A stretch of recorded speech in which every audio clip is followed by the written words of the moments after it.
And now for a brief history of slavery. Here's the first thing you need to know.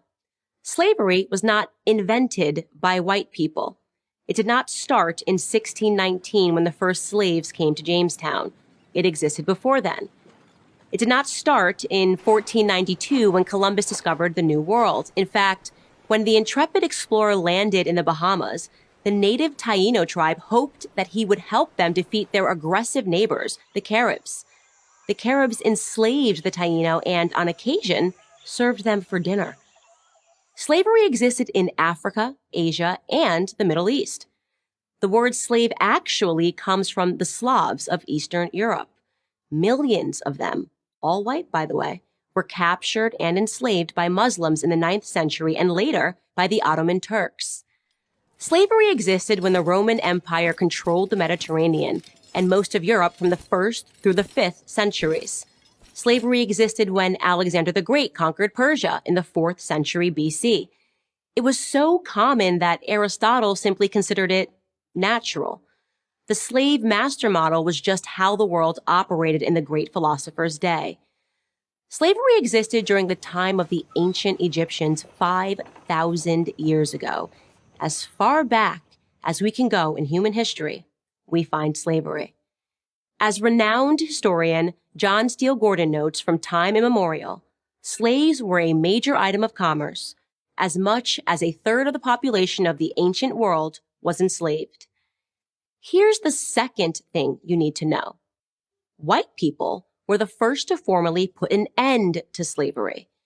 In 1833, Britain was the first country in the history of the world to pass a Slavery Abolition Act. They were quickly followed by France, who in 1848 abolished slavery in her many colonies. Then, of course, came the 13th Amendment in the United States Constitution.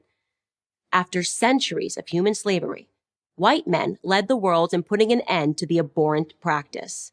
That includes the 300,000 Union soldiers, overwhelmingly white, who died during the Civil War.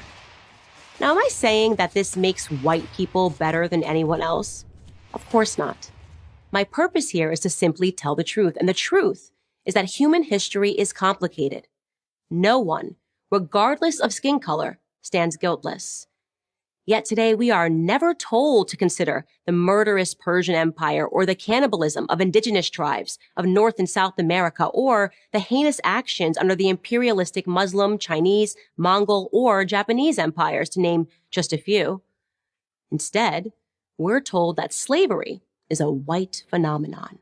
And like all persistent lies, this lie spawns a bunch of other lies.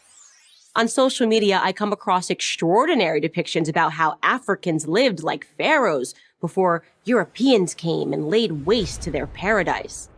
I wish any of this were true, but it's not. It's a fantasy.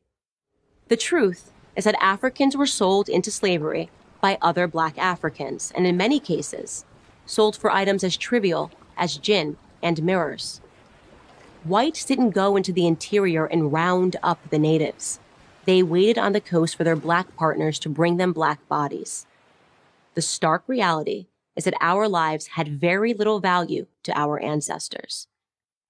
Here's the third thing you need to know. If you think slavery is a relic of the past, you're wrong. There are some 700,000 slaves in Africa today, right now. That's the lowest estimate that I could find. Other sources say there are many more. For context, that's almost twice as many slaves as were ever brought to the United States. Child soldiers, human trafficking, forced labor, these are the conditions that currently exist within the same sub-Saharan region where the transatlantic slave trade originated. African bodies are being sold today like they were sold then, and no, they are not being purchased by any country of white men.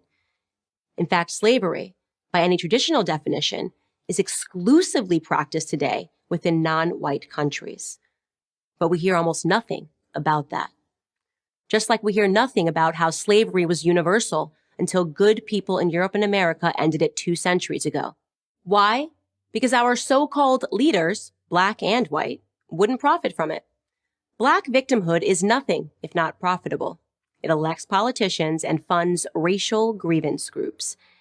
And if Black Americans began to view themselves as partners in the American dream, if we embraced the patriotic spirit that holds all men are created equal, the patriotic spirit that is our real heritage, then the race hustlers would soon be out of business. And who wants that?